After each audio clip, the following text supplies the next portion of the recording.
Hi నమస్తే, నా పేరు సుజాత. వెల్కమ్ బ్యాక్ టు సైప్రే రెసిపీస్ అండ్ బ్లాగ్స్. హాయ్ అండి.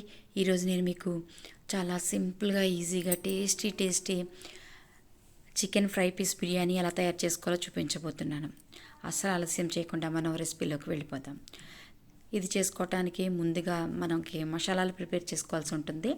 దీనికి గాను స్టవ్ పైన ఇలా ఒక కళాయి పెట్టుకుని దీనిలోని 2 యాలకులు, 4 లవంగాలు, 1 జాపత్రి, 1 ఇంచు దాల్చిన చెక్క, 15 మిరియాలు వేసి 3 టేబుల్ స్పూన్ల ధనియాలు,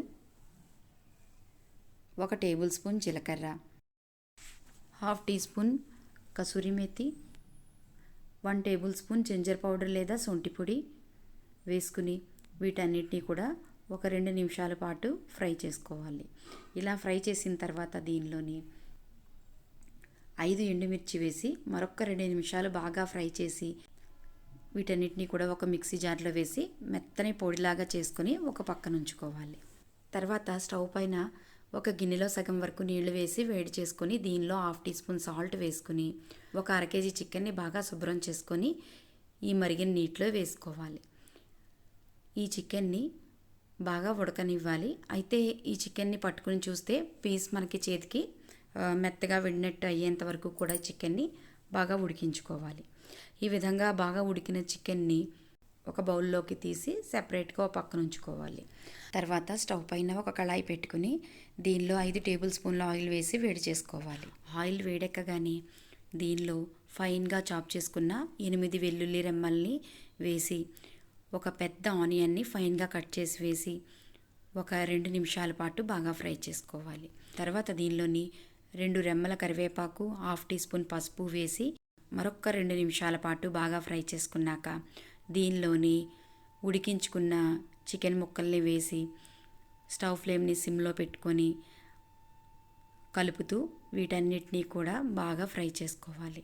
అంటే చికెన్ ముక్కలు గోల్డ్ కలర్లోకి వచ్చేయాలన్నమాట. ఈ విధంగా చికెన్ ముక్కలన్నీ కూడా గోల్డ్ కలర్లోకి వచ్చేసాయి కదా. ఇప్పుడు దీనిలోని ఆడిపెట్టి ఉంచుకున్న మసాలా పొడిని వేసుకుని బాగా కలిపేయాలి. స్టవ్ ఫ్లేమ్ని సిమ్లోనే పెట్టుకుని ఈ చికెన్ ముక్కలన్నీ బాగా ఈ మసాలా అంతా ఫ్రై అవ్వాలన్నమాట. ఇంచుమించు మనం ఒక 5 నిమిషాల పాటు ఫ్రై చేసుకుంటే సరిపోతుంది.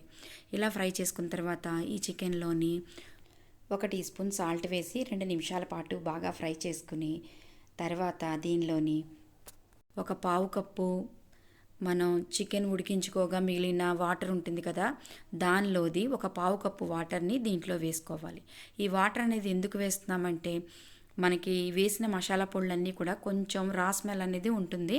సో ఈ రా స్మెల్ అనేది పోవటానికి మనం ఈ వాటర్ని వేసుకుంటున్నాం అనమాట.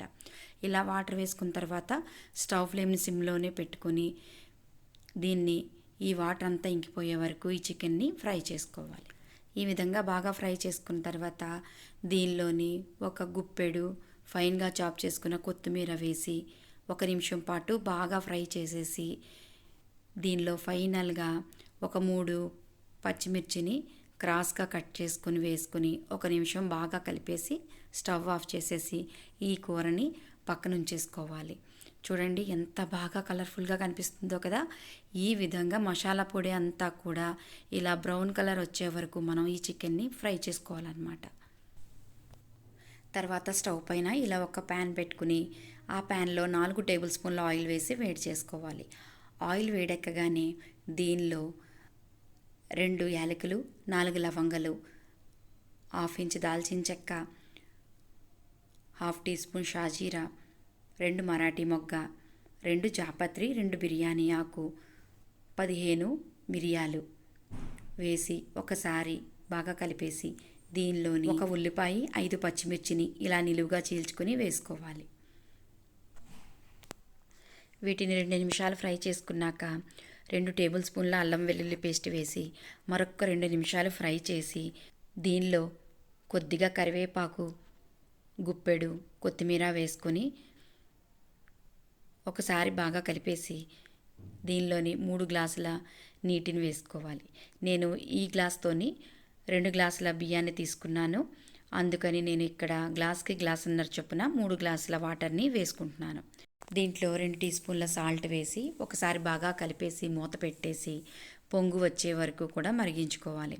ఈ విధంగా పొంగు రాగానే అరగంట పాటు నానబెట్టుకున్న బాస్మతి రైస్ని వేసుకుని మూత పెట్టేసి పొంగు వచ్చే వరకు కూడా స్టవ్ ఫ్లేమ్ని హైలో ఉంచుకొని బియ్యం పొంగు రాగానే స్టవ్ ఫ్లేమ్ని సిమ్లో పెట్టేసి మొత్తం వాటర్ అంతా కూడా ఇంకే వరకు, అంటే ఈ రైస్ అంతా కూడా బాగా ఉడికే వరకు స్టవ్ ఫ్లేమ్ని సిమ్లో పెట్టుకుని ఉడికించుకోవాలి.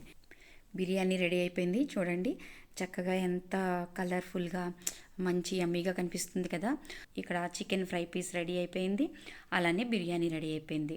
మీరు ఈ బిర్యానీని, చికెన్ ఫ్రై పీస్ని, ఈ కర్రీని లేయర్స్గా కూడా వేసి సర్వ్ చేసుకోవచ్చు. లేదంటే నేను చూపించిన విధంగా ఇలా ప్లేట్లోని సెపరేట్గా అయినా సరే సర్వ్ చేసుకుంటే చాలా చాలా టేస్టీగా ఉంటుంది. చికెన్ ఫ్రై పీస్ బిర్యానీ ఎలా తయారు చేసుకోవాలో చూపించాను కదా. నా వీడియో కనుక మీకు నచ్చినట్లయితే నా రెసిపీని మీ ఫ్రెండ్స్ అండ్ ఫ్యామిలీ మెంబర్స్ అందరికీ కూడా షేర్ చేయండి. అలాగే నా ఛానల్ని లైక్ చేయండి. మరిన్ని వీడియోస్ చూడటానికి నా ఛానల్ని సబ్స్క్రైబ్ చేసుకోండి. Thank you for watching.